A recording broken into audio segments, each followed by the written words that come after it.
The first item that we're going to talk about, because we can talk about other questions. There has been a correction on information that was stated in the minutes last month. And that correction is, Tony, read it. Okay. And send it as a text to Jackie so she can get it exactly the way you want it. Okay. Well, then there's no point in me reading it if I'm going to send it as a text to her. Well, I can't send it as a text, but I'll email it. Okay. Tony, you've said it, so it's in the public record. So if you want to send it so it's more specific, that's fine. To have the wording. I don't think that he said the whole thing though. So it's probably good for you to state it for the record and then get it to Jackie and she can put it. Okay, I did say the whole thing, but I will repeat it. Lewis in Bloom exceeded its fundraising goals, raising nearly 100K. That money will fund all LIB activities for 2021. Art in Bloom, which is a subcommittee of Lewis in Bloom, will receive a small portion of this, mostly to be used for administrative expenses, and relies on its own fundraising efforts to support its initiatives. Okay, good. So great. That's we'll get that into the record. Thank you very much. Okay. Let's do. Cliff, yeah. it's Jackie. It's Jackie. Hi, But I Jack. just that's how I usually do it, Tony. If that's what was said at the last meeting, then they're approved as submitted. But now on these minutes, I will write that was incorrect, what Cliff said, and put in what you said. Okay, thank you, Jackie. Okay. Great. All right.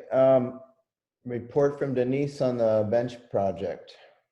What do you call your project, first of all? Pardon me? What do you call your project? The baseball field memorial, I guess. Right. Whatever. I have not had a response from Lewis Historical Society. I called and left a message. I really attribute a lot of this to people taking time off over the holidays. I've also left a phone message with the head of the Ship Carpenter Square Homeowners Association, and I'm anticipating she will call me back. I will follow up with LHS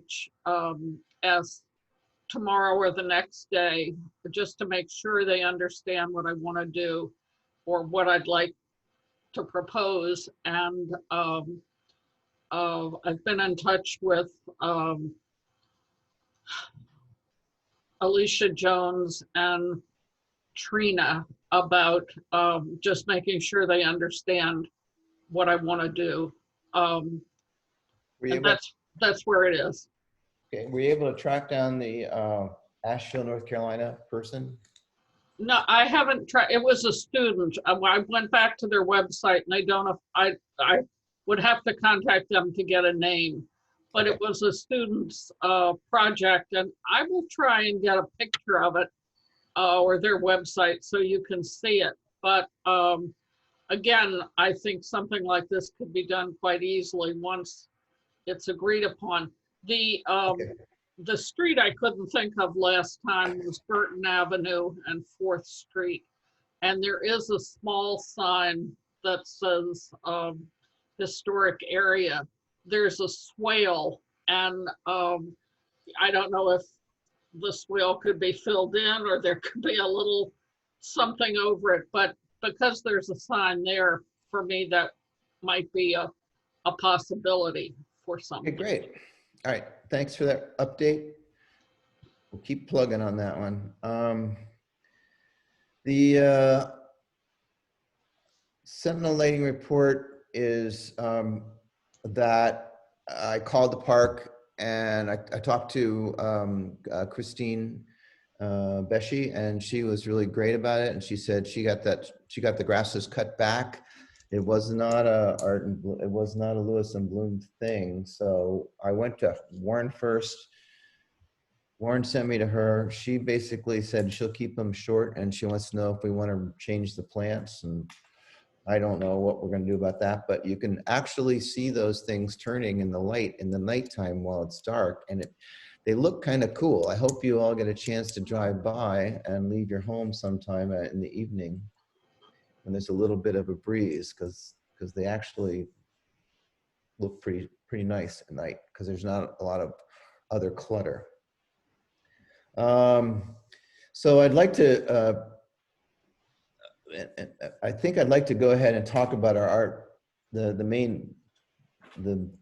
main old business, which is our project proposals, and pick an artist to work with for next summer.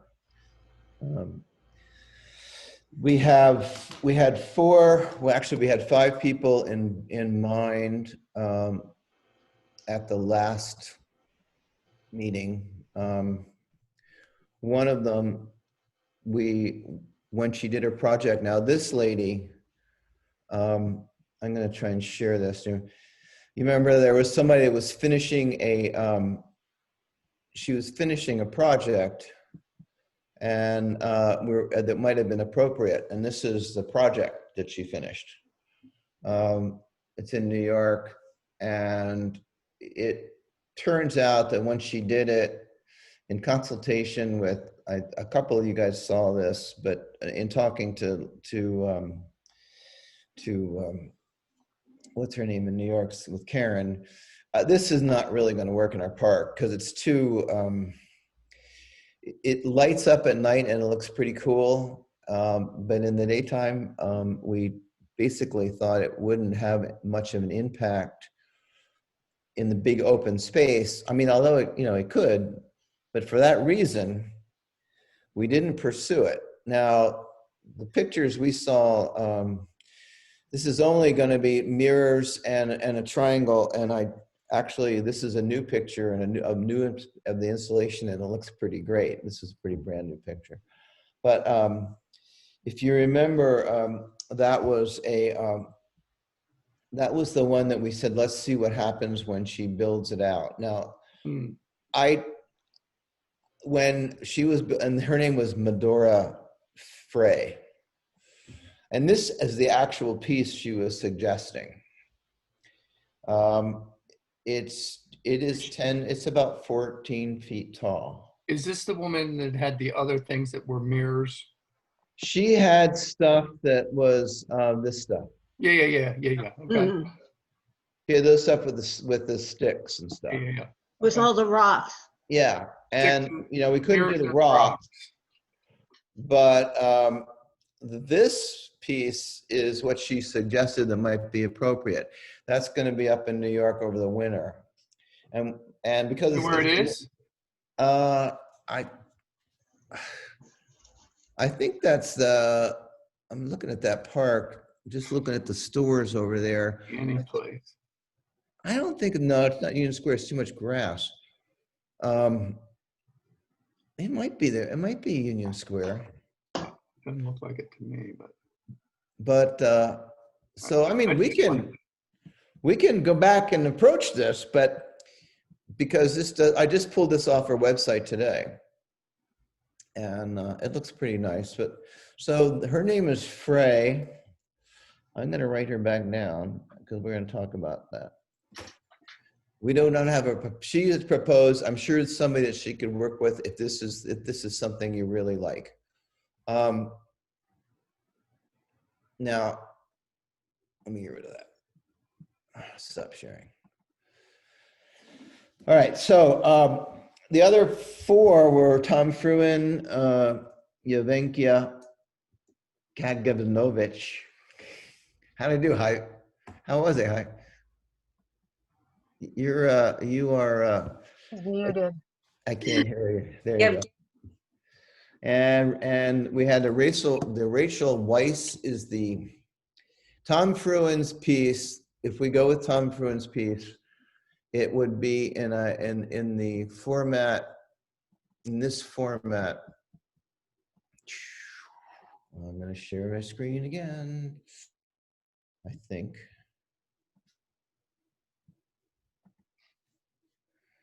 There must be a better way to do this. So he would have this and these little guys on a stand. and this is the the house version of his stained glass work, if you remember. Here's a picture of it at night, or another picture of it during the daytime. You can see some of the detail. And if you remember the one that we looked at before, so everybody's familiar with this, but we do get the addition of these three different. And would we potentially light the main house? Well, you could put, like in this particular version, they just put lights inside it, but it's not lit per se, and it's 6 feet tall. I mean, maybe it's 8 feet tall, but you can walk in it, and that's it. So that's Tom Fruin, and he wants $10,000. So we got to be thinking two things. Is this the one we want, and is this the one we can raise some money for? So That's with the little houses too. that's with the little houses, yeah. Which makes it a little more of an installation. Makes it a little I more think that interesting, actually too. kind of fun. And he's really up for it now, because this is going to be, he says, it's easy. We can throw it up in a day, get in and get out. It's not as complicated as all the other stuff. Cliff, does that $10,000 cover the installation as well? Well, I think he just sits it up. I don't know. We do not have to pour it's not like the other thing where we have to pour concrete. Oh, because it's not up in the air. Correct. Well, we probably would have to do some footers or something, wouldn't we? I would imagine not. I would imagine it just has, I mean, we'd have to make sure the ground is level, and maybe we put some stone down, but no, you don't have to. He is not anticipating that we would have to do any in the ground stuff like that at all. So You'd have to secure the bases for the little houses, surely. Or they would just stick in the ground. But Okay. he said we did not need to pour any concrete. Carol? What is the footprint on this as compared to the water tower? How much room is it going to take up there? I think it's 8 by 8, 8 feet by 8 feet, 6 feet by 8 feet, 8 feet by 10 feet. It's no more than 10 feet square. I think it's smaller than the three little houses on the side, yeah. And do we have to insure this? Well, we would have to insure anything. It doesn't cost us much to insure it. Oh, really? Okay. And doesn't the city take care of that? We have to call, the way it worked last time, we had to tell them what it was. They send it off to the insurance company, and we get a rider on the city's policy. And the rider for the other one was like $800, and that was for $100,000. Well, we don't need that for Yevgeniya's. Just so you know. We All wouldn't right. So anyway, so that is so that's two different proposals. Heidi, you want to give us your you want to share? You tell us your proposal and share your screen if you need to, or whatever. Oh, I don't have my screen because I'm on my phone because Paul's computer doesn't have a camera.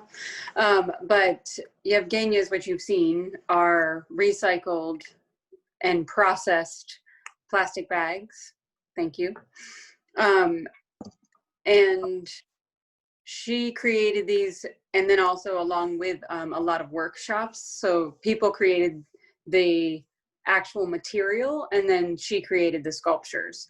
And she's offering $3,000 for the whole summer, so $1,000 each month. And then if we want her to come to install, she would come, and it would be less than $1,000. And she would teach a workshop on how to process this material. So it could be like an interactive community event. So the whole thing with a workshop, getting them here and everything would be most likely under $4,000. And they don't need to be insured because they're meant to be taken at the end. So they're meant for people to kind of like take them home and have to deal with them. Like you have to like, you've got this thing that probably will last a very, very long time. And what are you going to do with it? Okay. Which is cool. And there's a day at the end where people can come pick them up. They would be staked in the ground and they could be like in 3 spots. So you would kind of happen upon them. They won't have as much grandeur as like the Tom Fruin pieces. They would be more like you would kind of find them and then interact with them. And they would be staked only because I was like, they won't last a summer there if we don't stake them down. They might blow away. Exactly. That's what I kept saying. I was like, no, you don't get it. Like they will be gone. And she was like, yes, we can stake them. So in effect, Heidi, we would be buying them and then letting people take them. Yes. At the end, so we could potentially sell them at the end and maybe make some money back. I don't think that's her intention with it. I think the intention is more that they are kind of adopted. So we could talk to her about that, but I have a feeling with the idea of the piece that wouldn't actually go along with it. Okay.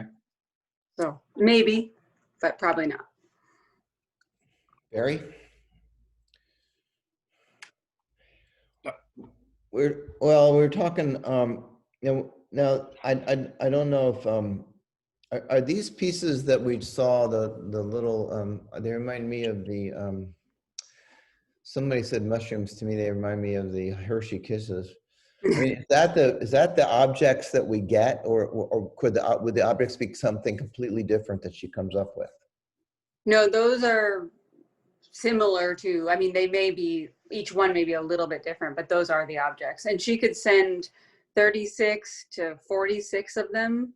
So they kind of become these little pods of. Are they linked together through the weaving of the plastic? Yes, most of them are linked. So you have a big one that kind of links to smaller ones and goes out. I love the idea. Unfortunately, they remind me of pathogens. Oh. And they're growing over the ground, you know? That's right. Harsh, Carol. Well, there was also the question of having it spread all around the park versus being in one place, which we're trying to keep. How big are they? They range from kind of like 2 feet to like handheld. Okay. And so there would be a few big ones, and we could put them all in one place. It would just be a little army then. I think it's a very cool concept. I like it, but I kind of think for our first project, we want sort of the wow factor and something that's really impactful that people are going to really talk about. And that would be my only comment. Mm-hmm. I mean, it's very creative and very interesting. It's very engaging. Yeah. And it has a lot of, I think they can get to different layers of it, but it doesn't have the Tom Fruin, like, oh my gosh. Well, I think I doubt if we would be able to pull off a teaching thing given COVID this year. Right. Yeah, but it's outside. True. Well, It would The be appeal of having them placed in different areas is maybe you put some in one park and some in another, and you have people kind of go find them in the different parks in Lewis. I like that idea. mm-hmm. The tethering though is what. So how are you saying they're tied? They're just, you put lawn stakes in. Mm-hmm. And she kind of sees them in nooks, like where you're kind of walking in between things, and oh, there they are. So they're not like just out in the middle of the field. Like, I don't know if that would be the best place for them. So kind of around other things. I mean, we could actually make, if we spread them around, we could make it a competition where people could be told to go and count how many they can find and then put the number in, and whoever wins maybe gets to take one home. Yeah. This is the one image that I really liked. Me too. Mm-hmm. But those look like mushrooms. They don't look like these guys. Oh, they are though. They vary a little bit. They don't vary. Well, there's some that are mushrooms there. There's some that are actual mushrooms, and then they go into her pieces because those mushrooms grew after the pieces were put down there. Wow. Oh, those are real mushrooms? Yeah, those Ah. mushrooms grew. Well, that's the part I like the best. Yeah. They just grew there after she put those down. It was like a weird moment where the nature and the art all connected. That is perfect. Mm-hmm. All right. Well, look, let's move on. That was nice, interesting. Before we move on, Cliff, do we have a price for the triangular piece? Oh, We don't, but she was given a budget of $6,000 or $7,000, I think. So, so she would be within our area. Now we also had Joe O'Connor. Joe O'Connor was this guy. This is the guy that I saw exhibit in West Palm Beach.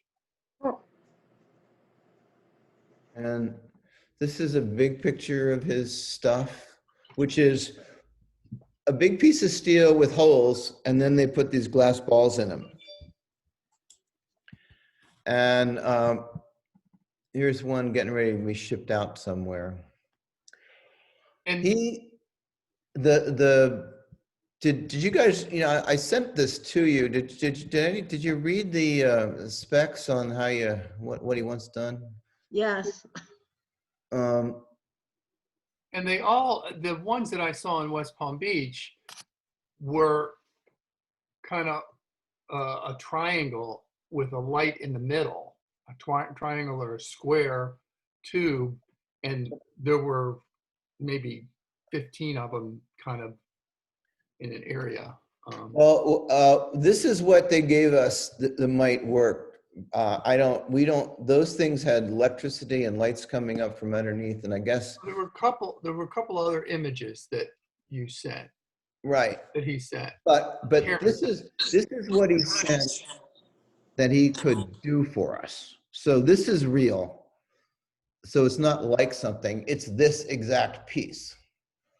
And what he said is they would need $5,000 to $7,000 to make them presentable and load them into pallets. You would then have to access a separate budget to cover shipping and installation. They have a square bolt pattern and need to be bolted to a concrete slab for those months. That's for one piece. No, there were this group of three, and there are three pictures. It was That's what I wanted to show. That gives you a better idea what it looks like when it's installed. well, this is just because it's outside and there's light behind it. That's not lit. That's sunlight. But the ones I saw in Palm Beach were lit at night. Right, but these are not lit.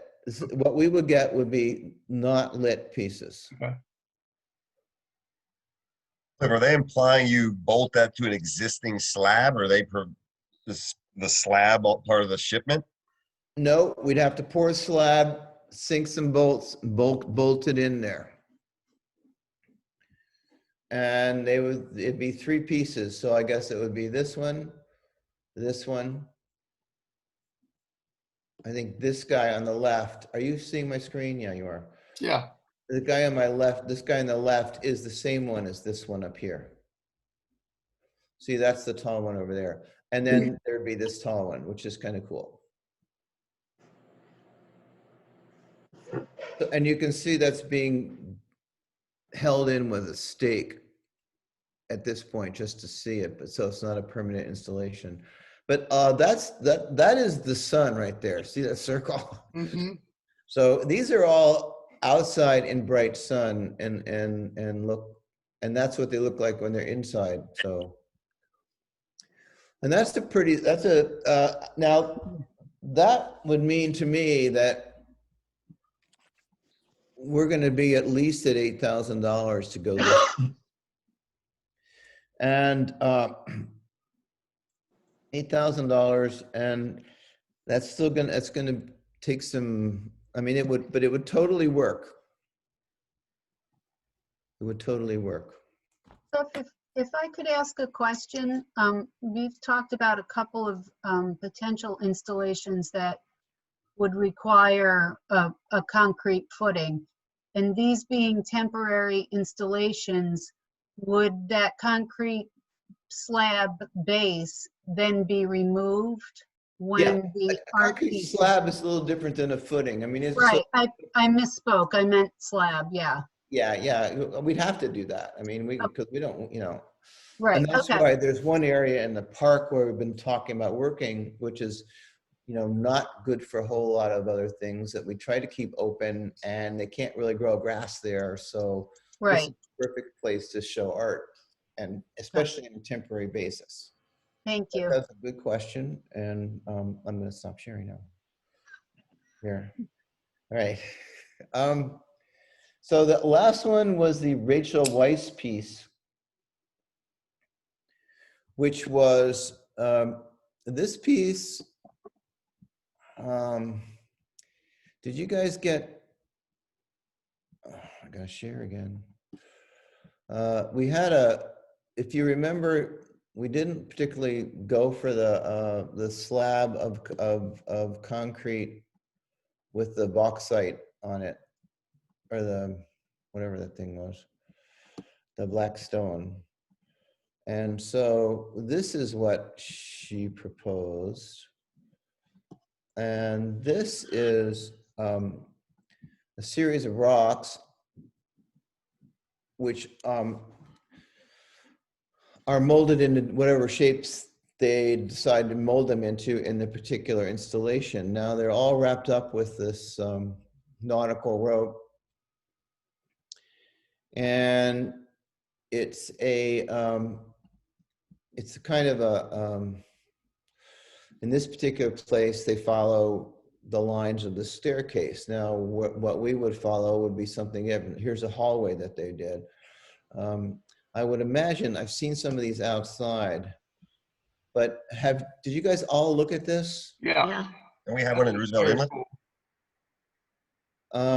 And this one is the one where they talk about it's human, it's very human and landscape oriented, and has also the comment of like this rope is very nautical, and we've got all the riffraff wrap and stone and stuff down there. So I think this would blend in, and harmonize with the site. Now, does she bring her own rock or find the rock around here? Or how does that all work? She'll bring those already tied up. Oh, yeah? And then stack them. And, you stack them according to the site and what's, relevant to the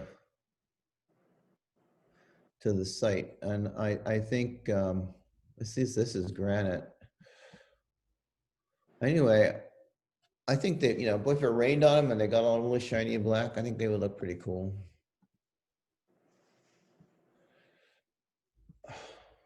What's the I price? think it's very nautical looking and very, I mean, it's art, but it doesn't,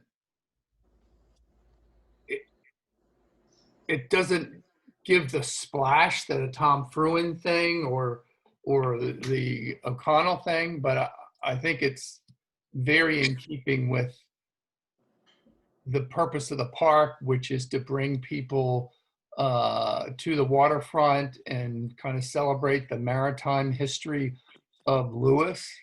So I think I don't think there's it a lot would of potential. draw people the way that, for instance, the Tom Fruin one would actually draw people to the park. I think this piece is something that if you went into the park, you would discover it, but you wouldn't go there because you knew it was there. Yeah, you're probably right.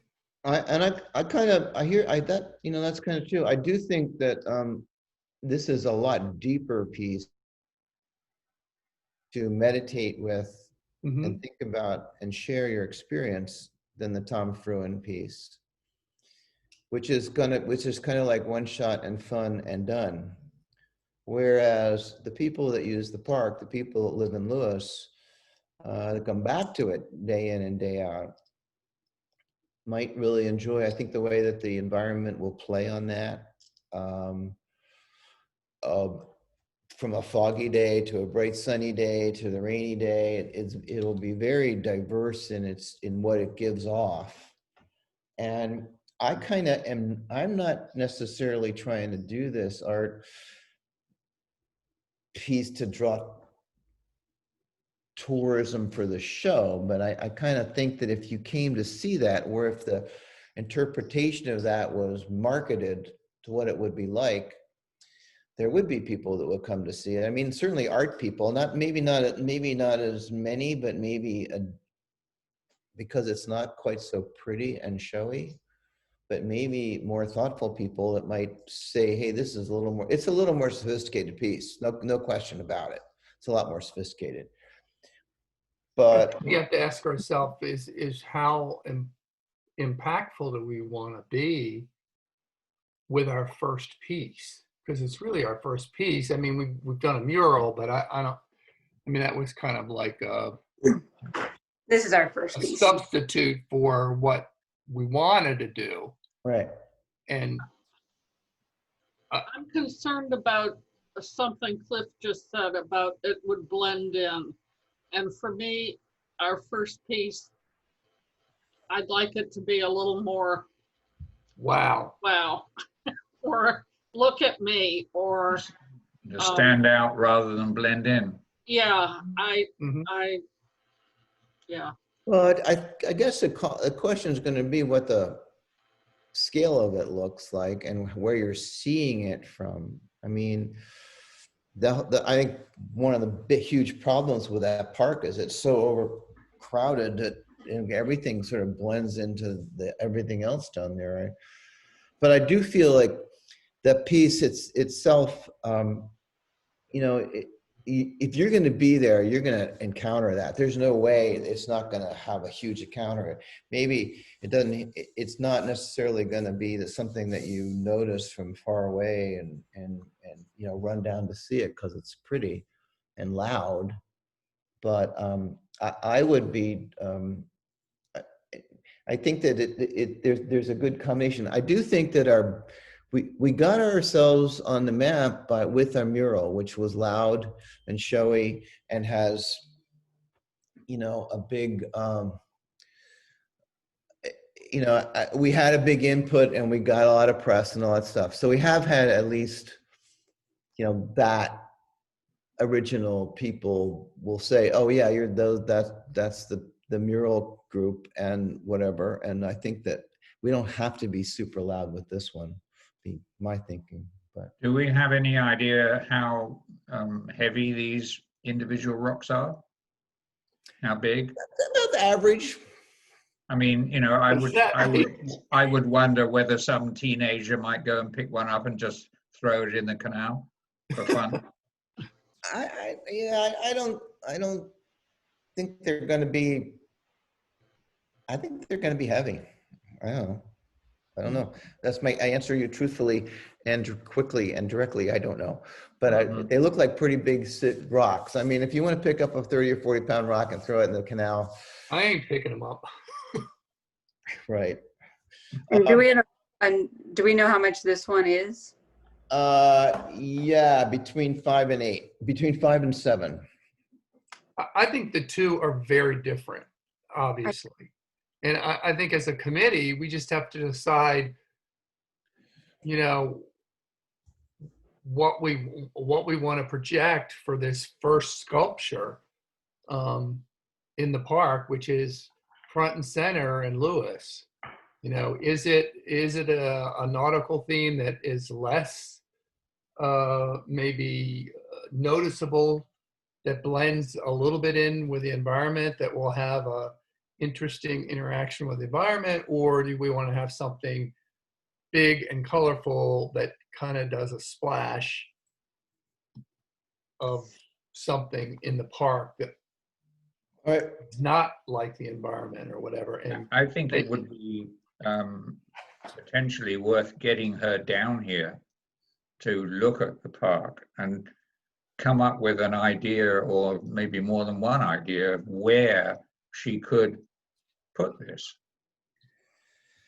Well, we can work in that direction if that's what we want to do. Definitely.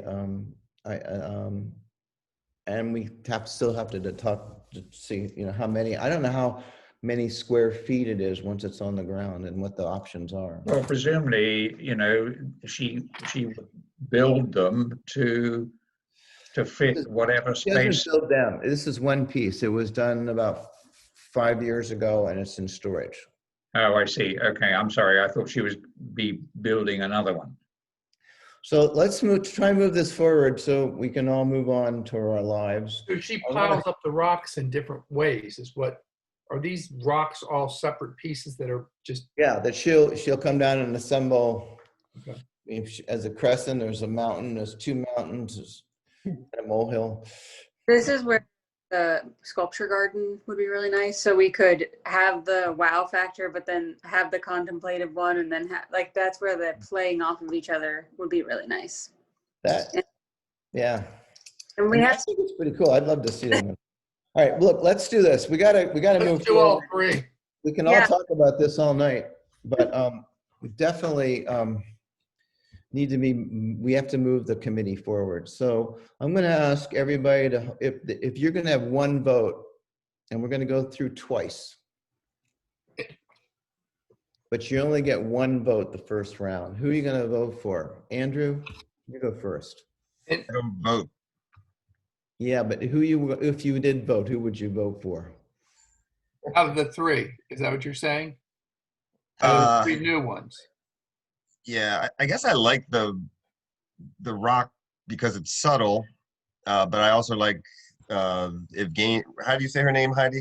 Yevgeniya.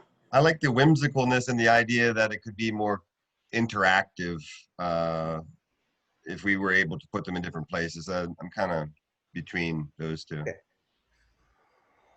Carol? We're taking out the triangle. No, we can go back to the triangle, but you can give me two.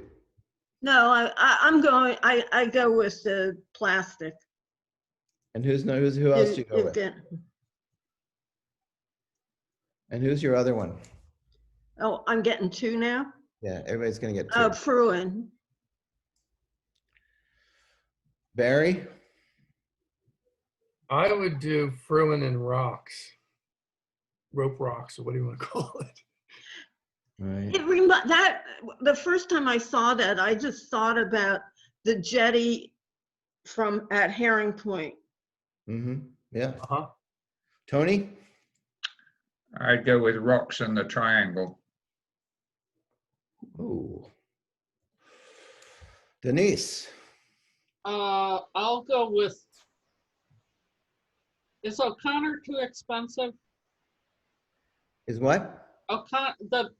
The thing that Barry saw in Palm Beach, that's too expensive, right? It's expensive. If you're going to raise the money, we can do it. I'll go with Fruin and rocks. All right. Heidi? Yevgeniya and rocks. Wow.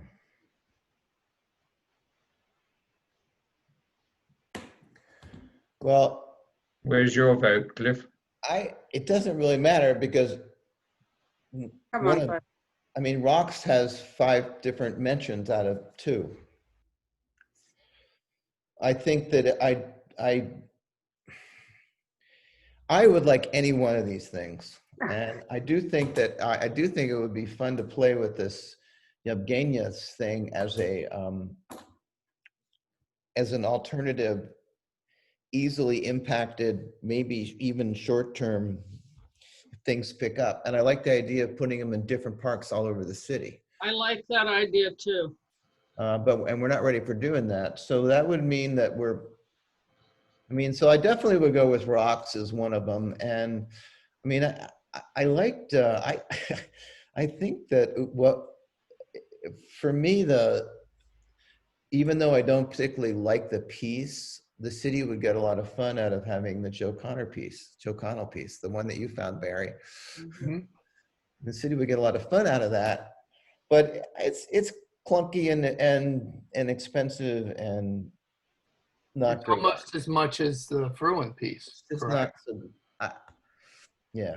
I actually I think this, I put those almost in the same category, and I think that the Fruin obviously has another level of mystique, especially when we had the water tower, and I just can't get over this is such a come down from the water tower for me. I agree. All right, so that would mean that we're gonna see if we can work with Rachel Weiss. Are we all agreed with that? And do the rocks? Mhm. All right, great. I'm gonna try and take that forward. That should be, Do it's we not want to gonna have be an the most alternate, expensive one. alternate, like we did with the First zero? alternate is gonna be, ooh, Could we do Yevgeniya and Rachel since it's under the amount of Tom Fruin? no, Okay. because I have to, unless you want to put up the money. I mean, we're in the same. Here's the deal, like we didn't get a whole lot of help raising the money last time, and I was going to bring that issue. Now, if we've got to if we got to raise the money ourselves, the committee members have to get on the ball and raise some money. Everybody, and I don't believe that it's hell. I think we could build, if we had a decent budget, we could put all 5 of them up, and really have ourselves an art show. Yes. But we're not there yet. But when the city decides, after they found out they made so much extra money on saving expenses and got extra sales taxes, and decide to give us $100,000 next year, Andrew, that'll be our budget request. Man. That'll be, we can really have some fun. But I think this is a good way forward, and I'm sure Rachel is doable, because I talked to the woman in New York today, and she's really. How do they transport that stuff or ship it? It's probably going to come in a big flatbed truck. If I was going to advise, maybe if you all would take a formal vote on it, though, just to see if that's your selection, it might be the way to go. Just to. Does everybody agree we should go with Rachel Weiss? Say aye. Number one. Aye. Aye. Aye. Aye. Hi. Unanimous. Okay. We have somebody waiting in the wings. Yes. Let me set this one up.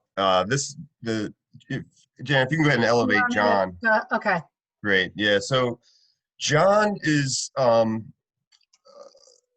so some of you may know John. He's on our planning commission, actually. He's a local. He is also a teacher, and he is also a veteran. And so he has a vision for a memorial. We're calling it right now a Veteran Memorial Project. And he presented this, it was part of our regular council agenda in December. So Councilperson Osser had recommended, it's typical to send these types of memorials before a public art review, typically, or public art. They tend to be, under that purview typically. So I thought we would potentially do tonight. John has prepared just a slide, just to kind of give a background about his group. In, the project itself. Now, keep in mind, it's very beginning stages, right, John? This is sort of, he first needs to find out where we can put this, what it will look like, and how much it will cost. So it's very, very nascent stage.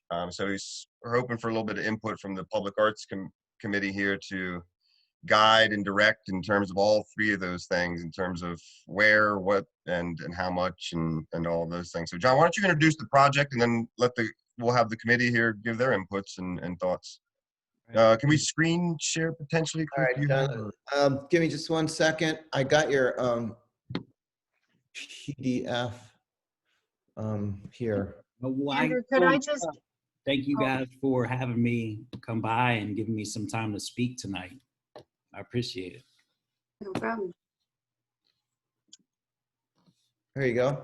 All right, so my name's John Nervos, and I'm with the American Flag Guardians, and that's just our logo. And I'm here to talk to you about Lewis Veterans Memorial. If you could skip to the next slide, this is quick. Yeah. Well, with me operating, maybe not so quick. So this is just a really quick background that I thought important to include to you guys so you understand that our roots are truly Lewis based. I'm a Marine Corps veteran and very proud of that fact. I served 3 tours in Iraq, and I'm also very proud of that. And I started this organization with a friend of mine down at the American Legion in downtown Lewis. Well, the Marine Corps was also founded in a bar, so I think we're destined for great things, right? Some work we've done in Lewis, our main goal was to just give flags to veterans who can't afford to fly one or have one and can't maintain it. We go out, give them a free flag. Through that work, we've helped them do other things like wheelchair ramp, guide them to resources. City-based, we did a flag collection that some of you may have attended down there at Lewis Beach 1. We did that in November, and that was a huge success. Tons and tons of people came to that. We had boxes and boxes of flags, and it was one of our better fundraisers compared to effort. And we do flag retirement, and we do a lot of local fundraisers to get money to afford to do these things. So if you could skip down, please, sir. So the goal right now, we just have this idea. Rehoboth has a beautiful Veterans Memorial down at the end of Rehoboth Avenue. A lot of big flags, and they have some monuments there. I'm not thinking anything that large or grand for the city of Lewis, something that includes the branch logos. And this isn't specific to a war time period. This is for the veterans. So that's a large population of people who have served, a large population of people in Lewis. And my thoughts are that it should be more functional. It should be a frequented area. Canal Front Park, to me, is the wisest decision because we have the Veterans Memorial there. And if you go ahead and scroll one more, please. Actually, go one more. I'm going to have to jump around and go up again. And one more. Sorry, I'm getting out of order here. I usually control these things. Go up one more. All right, right here. So this is the current site at Canal Front, and these are the flags that my group currently, we maintain all the flags for the city of Lewis. And if you see on the right, we have this flagpole here. It's a gaff style, and it's more nautical. The area directly around it is just bushes. It's just like tall grasses, and then we have the lamp. So I'm thinking that should be the specific area for it. Ideally, you know, some of our members have talked about trying to relocate that flagpole down to Lewis Beach and then just doing a different flagpole there altogether, because it would be more appropriate down there by the beach to have that style of flagpole. But again, we can work around that, or we can remove the gaff. So then if you just go reverse and then just go one up from this one, thank you. So this might be more appropriate if we had more of a hillside, but this is kind of what I'm thinking, you know, maybe a wall type. It includes the logos, and if we want to have other information, we could. And if you scroll up again, please, sir. Here's another example that I thought could be nice for the area, but maybe have pavers and some benches, extra seating. I think it would fit well around that flagpole, and it's actually a nice view right from that area. I spend a lot of time at that flagpole because those flags take a beating. So that's just another example of what I would be thinking this might potentially look like. And if you go ahead and scroll up one more, thank you. So this example on the left with the blue and the helicopter behind it, we're obviously not, I don't think we should get a helicopter or do anything like this. This is more of a non-example. You know, this is very generic. I think, Barry, were you a veteran? No, I'm not. Which I worked at the Naval Academy though for 5 years. Yeah, That count? I mean, you had a strong military connection to the Navy, but it just, there's not a lot for us veterans to identify with on a memorial such as that. Whereas the one on the right, I think that's pretty tasteful, classy. And I'm not sure what I have above this one, if I have more examples or not. Yeah, and here's another one. So the one on the left, I think, is a very nice example. I believe ours would need to be two-sided, given the nature of the location, if that turns out to be the location, if I can't lobby for, you know, that spot. The one on the right is something that I think would bring more feeling and be more art in nature. And that's actually called the Battle Cross or Battlefield Cross. And it's a very powerful symbol, especially for veterans of this recent war, which we have a lot of returning and living in our community now. Many of us have spent time at the foot of this memorial for our friends who have passed. So I think if we added an element such as this, it could be more of it would add more feeling to it from an artistic standpoint. But I think the other models would just be more of a basic, you know, with a nice saying at the bottom. So that's pretty much it in a nutshell, our thinking. And we did start, you know, just talking to people and seeing if it's feasible, if we can do it, if they'll let us do it. We do intend to raise money for this. We have a lot of connections to other organizations, and we're hoping the other committees that want to be involved in this would also help as well. So if you have any questions for me or any guidance, I'll greatly appreciate that. I have a couple of questions. One, is this memorial for all veterans? Number two, I believe there's a Veterans Memorial in St. Juanadale Park. There's also a Veterans Memorial in Cape Henlopen Park, and there may be another one in Lewis. So how does all this relate to those other memorials? And are we putting this memorial up for more recent veterans or all veterans? I'm wrestling with kind of the beginnings of all this. Yes, to your first question, whatever it was. Yeah. Yes. Okay. What's your second question? The first was who is the memorial for, I guess. Oh, veterans, all veterans. All veterans. Veterans Memorial. Right. And then how does all this relate to the other memorials that are already in Lewis? It doesn't. And the memorial you're talking about was a memorial that was placed in Swanadale Park. Have you ever seen it? Yes. Okay. Has anybody else seen the memorial at Swanadale Park? That's great. It's a World War memorials for World War I and World War II specifically, and it was placed there probably over 17 years ago, maybe by the Legion when they put a flagpole in. Is that correct? So that doesn't relate to this at all. And the state park is not really part of the city per se. You have to pay admission to get in there. So I don't really, and they don't have one there yet, and they're trying to perceive their own actually. Okay. And they have their own thing through the Lewis Historical, that committee there. So that's a whole horse of different color. That doesn't pertain to our, I mean, it's part of our city, but you know, the city of Lewis doesn't have their own memorial for veterans. For all veterans. Mm-hmm. And John, you're going to meet with Lou Pop some point this week. Yeah, right? we already spoke. Yeah, okay. We spoke. And we just had a brief conversation, but we do plan to meet and walk around a bit, and we're going to do that later this week. So, John, this is Janet. I'm the Parks and Marina Administrator. We met at the flag retirement. It's good to see you. Good to see you. Your request was bumped up to the Parks and Rec committee, and they reviewed your request and certainly gave it merits. So we didn't have the opportunity to see what I saw tonight. So at some point we have a meeting coming up as well. And since we're talking about putting this in a park, I'd like you to be able to present that to the Parks and Rec Commission at some point too. I'd be delighted to. Okay, so we'll talk offline about that, but I just wanted to mention that. Thank you.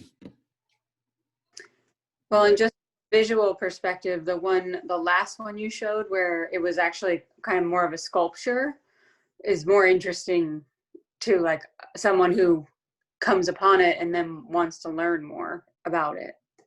Not just for the veteran, but also for somebody who's like, what is this about? So you like I totally agree. you like the battle cross as well? Yes. Yeah, I think it was the one that was, you said everybody has come to that one and actually knelt down to that one. That one has a lot more power in it. And so in my mind, that would be like a more interesting for everyone around, for the veterans and those, you know. I would like to say, I mean, for me, the scale of this is important because this is a small, intimate little town, and some of those larger things read sort of like they would be appropriate in a military memorial plaza, but you know, in a small, intimate town, that scale is pretty wild and not necessarily going to fit with the way we kind of live our lives through here. And I think that in the park, and the other big question is we have a terrible problem with our parks in that they're overplanted already, and they're too crowded. And I think that we try to preserve open space as an important part of Lewis's culture, and we've done a really shitty job of it. And we fill every park with all these, you know, really good ideas and stuff, but at the end, the park is a planned facility with walking areas and movement areas, and there's all these there's a lot more to it than just saying, let's go stick this in the corner, it'll look great. And so it might be more impactful if it was more of a standalone kind of thing, like at the beach. And I thought 1812 Park was a memorial park for a war memorial park for the War of 18. I mean, we don't have to have a separate memorial for every war, I don't think. Yeah, but this is honoring vets. It's not a specific war. It's not a war memorial. I'm wondering about something in Stango Park, or again, I found the military cross very emotional looking at it. That speaks to me, and I just think if you're in Stango Park, for example, and you're wandering around and you come face to face with that. Obviously, John wants to have the place where there's the most foot traffic because the most people will see it. Sure. Well, as does everybody. But well, Canal Front Park's going to get really crowded really fast. Again, I like the idea of coming upon this as, I guess, for lack of a better word, I'll say a surprise. But I think it hits you, or it certainly hit me. I agree with what Heidi said. It's very impactful, and I'd love to see it. I think they're I guess not in Canal Front Park, because I think there's a lot going on there. There is. I would like to have it in a quieter place and let everyone react to it in their own way. Have you, John, have you looked at a lot of other spots in town? Because we have a list of 7 or 8 possible spots. I'm open to looking around other spots. I do like the Canal Front Park spot because I think the site where the flagpole currently is could be drastically improved as far as use goes. I really do. But I know that this is a very slow process, you know, and it's going to take a lot of parts. And again, this is like early exploratory phases. So definitely open to look around.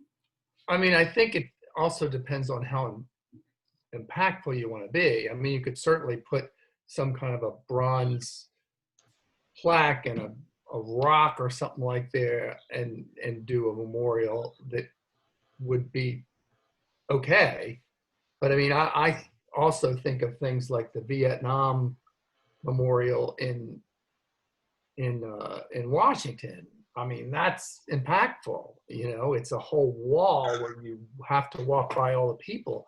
You know, I mean, I'm not saying that we do something like that, but I think those are the kinds of things that we need to be thinking about as a town as we decide how to honor veterans. So John, How do we- I was wondering how the other veterans groups are involved with this. Well, we haven't reached out to any of the other veterans groups about this because we didn't know if it was a feasible idea to begin with. It will start with us, and we'll start with some of our relationships with the Rotary Club and the Legion. We're all active members in the Legion, and other business owners in the area as well, and a lot of private citizens. A lot of older private citizens actually support our group. So we have a lot of different resources we can work to drum up support and funds to get something done. And a lot of them will end up being other veteran service groups. But we found in the past when trying to do things and accomplish tasks that sometimes less is more. Sure, you know, and I think that there's a smart, wise way we can do this. And I think the first most important part is, you know, location and design, and we can kind of make our budget, I think, whatever we would need it to be made to get this thing done. It's kind of our group's vision for the whole year, and it can even take us into 2022 if we have to, because that's what we've set our goal as. You know, we have our Flags for Veterans campaign, but we're really focused on this project. So John, if I could suggest, when you look at the stuff that you presented, and some of it was really huge and some of it was not. I mean, it seems to me that we could benefit in our discussion, all of us, by understanding a little more about the focus that you're trying to bring. I mean, I know that you said you wanted the big badges up there, which to do it equally for all the parts, all the service people. I mean, that makes the whole thing much bigger than it necessarily needs to be. So maybe if we knew what the focus was, is it to honor the Air Force? Is it to honor the service of the people? Is it honor the sacrifice of the people? I mean, I was talking to Rob Morgan about this, and he likes this idea. He was thinking this was going to be a memorial for fallen people, and we were going to do research and find how many veterans actually fell in battle in the city of Lewis, and make it a local history. I mean, about local history, not just the big broad strokes, but something that we could really get our teeth into, and actually get the historical and find out how many veterans actually, fell while they were from Lewis and in all of our wars. And I mean, we don't want it to be a political event. It really shouldn't. I mean, I think it should be about Lewis and Lewis's veterans, and then so exactly what you're trying to honor would be helpful. And then when you think about how you want to honor it, then you go to the kind of situation that a person that's going to be like as Denise said, do you want to like stumble upon something and then all of a sudden have this epiphany of thought of these people that are out there serving that you've forgotten about, you take for granted, that are over there in harm's way, and you all of a sudden have this epiphany? Is that the kind of event? Or are you, we're not necessarily want to aggrandize military per se. We want to, it's about the people. And so, I mean, how is that, if you could develop that concept of how you're really trying to what you're trying to send and put out there, would be helpful. Oh, I'm sorry, I thought that was clear in the beginning.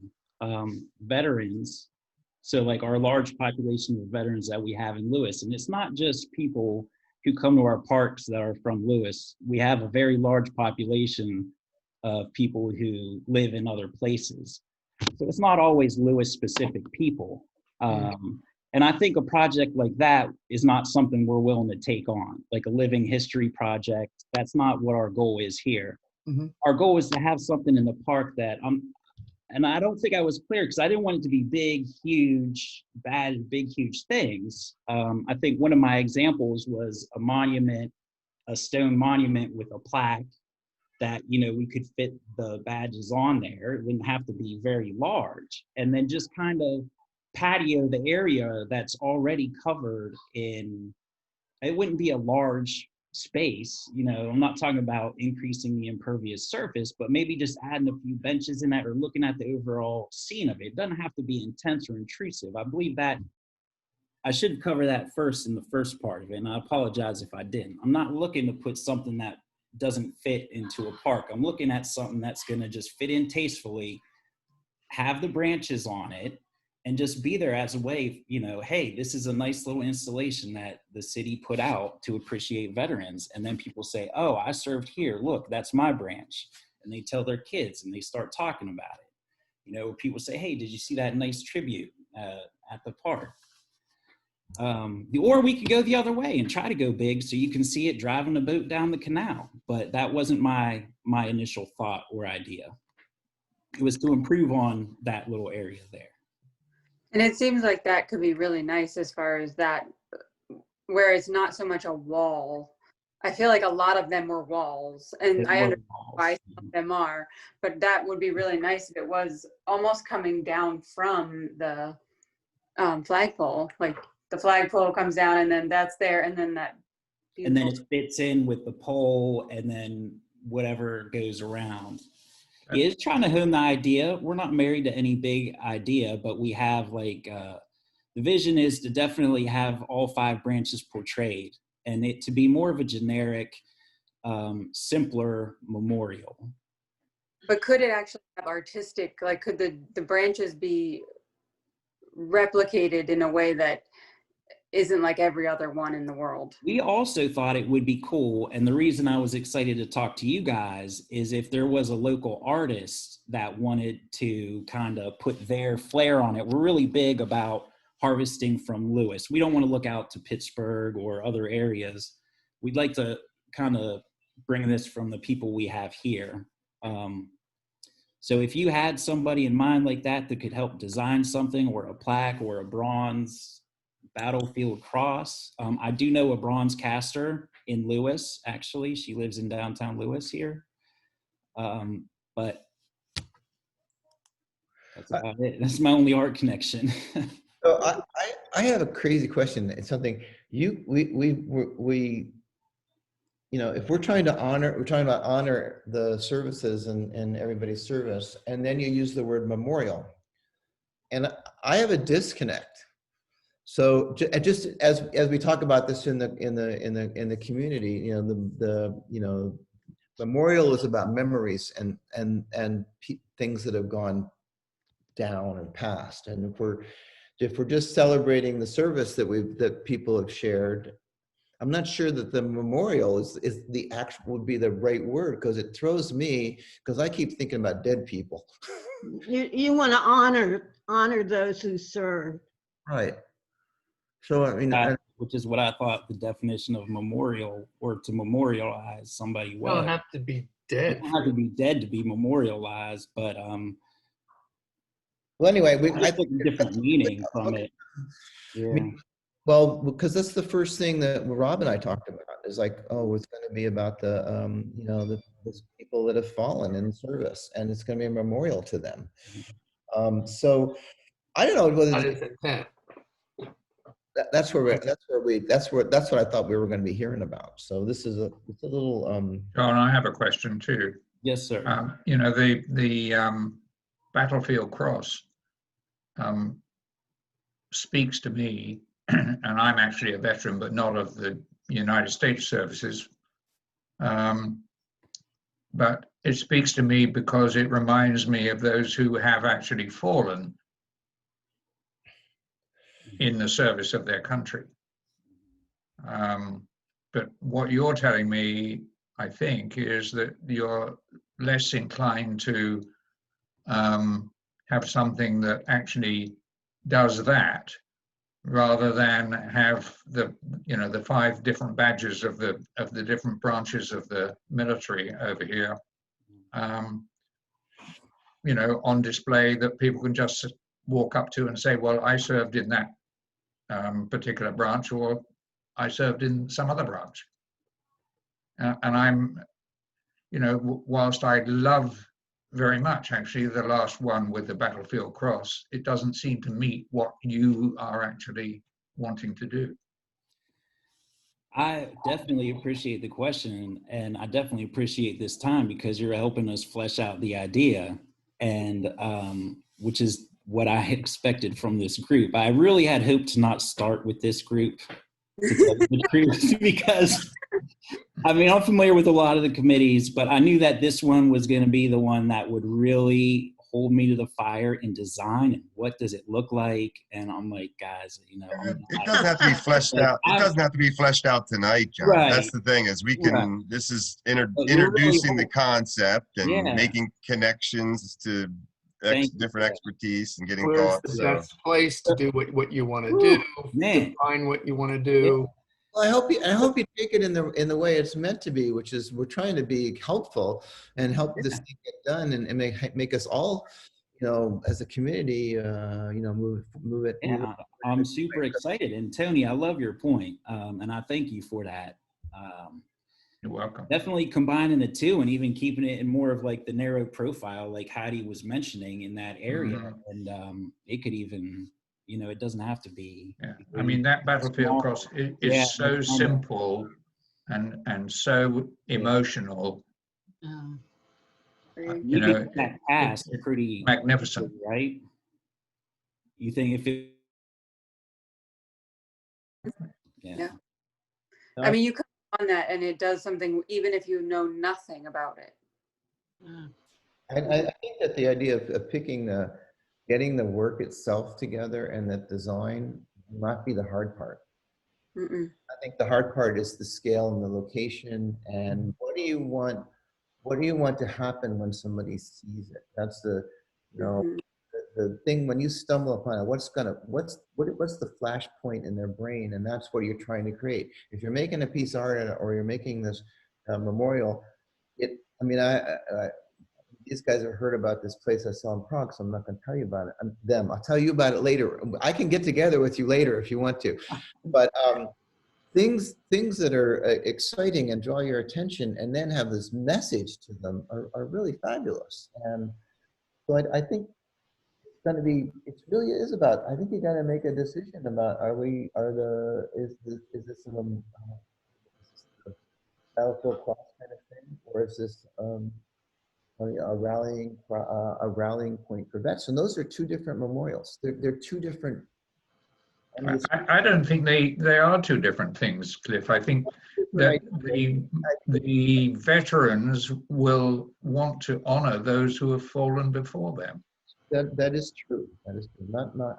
But I think that if we try to do too many things with one object or one space, we end up failing. We trip on ourselves. And so having a really sharp focus of what you want to do is important and a lot sharper than what you gave us tonight, to be honest with you. I mean, I totally get what you're saying, but to make it happen, you got to get down a little more to the nitty gritty and say, what is that effect?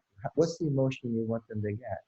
You want them to feel awe? Do you want to feel like happy camaraderie, or you want to feel the solemnness of being in the army or a soldier? I mean, I know that I've been to a few events at veterans events. They weren't totally somber. Pretty fun. So, you know, I think that we have some, you know, we should spend call me. I'll go coffee. We can talk about it some more if you want. But go ahead, Denise.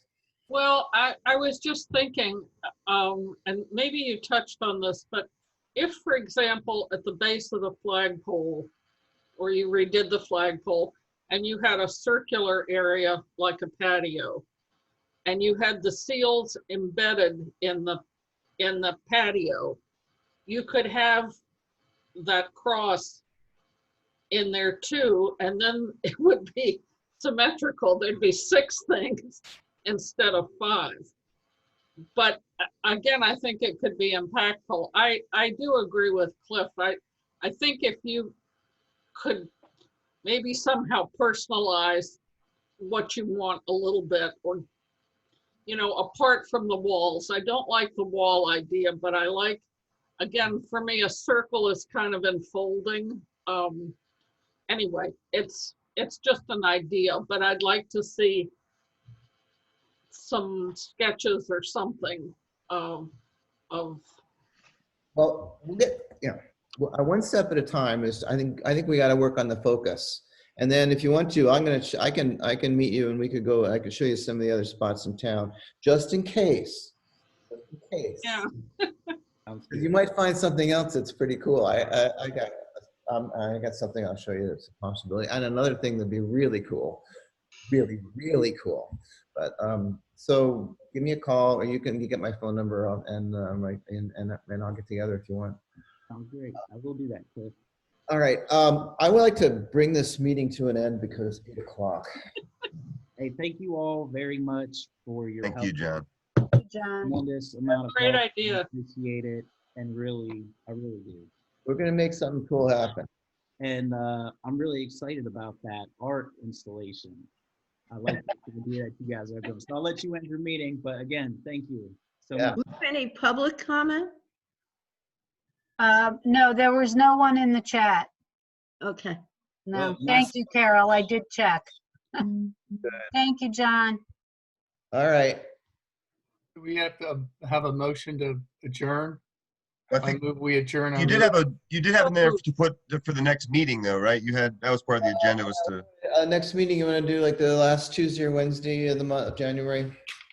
That's when we usually were. This was the December meeting. I suggest we can cancel it if we don't have anything coming up. 27th 27th. or 26th? Yeah, the Tuesday or Wednesday was has to do with you, Heidi. Do you have a? You don't Well, care. Wednesday's better for me. Which but- is? Tuesday. Wednesday's better, but I can do Tuesday. All right, Wednesdays. Well, I think Wednesday is when the city requested that we do it because we were on Tuesday. Yeah, Tuesday doesn't work because the Bicycle Pedestrian Advisory Committee is meeting that night. Wednesday. Wednesday. Great. Can we actually start at 6:30 rather than 6:45, am I? Yes. Well, wait a second. Heidi works until 6:30. That's why we No, said. no, 6 on Wednesday. Except on Wednesdays? Well, we can do 6 o'clock on Wednesday.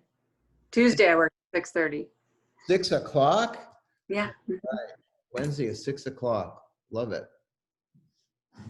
What's the Oh, date? there was something in the chat. There was? Alicia From Alicia Jones, but that was from earlier, so. No, I didn't see that. And I will give her a call. Okay. Oh, okay. Yes, there was. My apologies. All right, great. So What time is it now? 6? 6 o'clock on the 27th. I should get you the details of our, go over the details of the proposal in depth now with And Alicia Rachel. is saying something. I was not recognized. Yeah, right. I know. I see that now. She had a question for Denise. Denise, that was the request to LAAHC Alicia Jones. Is my suggestion of the pitcher and the catcher being considered? I've never seen a picture or anything. That's why I want to talk further with her. I don't know what it. That's totally on your. I will. I didn't really make a request to the LAAHC. I just presented my idea. Just for informational purposes. For So them. Denise, Alicia said that she will send it. Okay, all right. Okay. That's fine. That's fine. She has my email address. She can. All right. Okay. My apologies, Alicia, to you for not recognizing that. All right. Okay. All right, that's All it. right. Can we adjourn, please? Everybody, are you in favor? Say aye. Aye. Adjourn. All right, go to cocktail hour late tonight. Whoa. How about dinner too? Yeah, True. Thanks, Cliff. First things first. Thank you. thank you. Good night, all. Aye. Bye, everybody.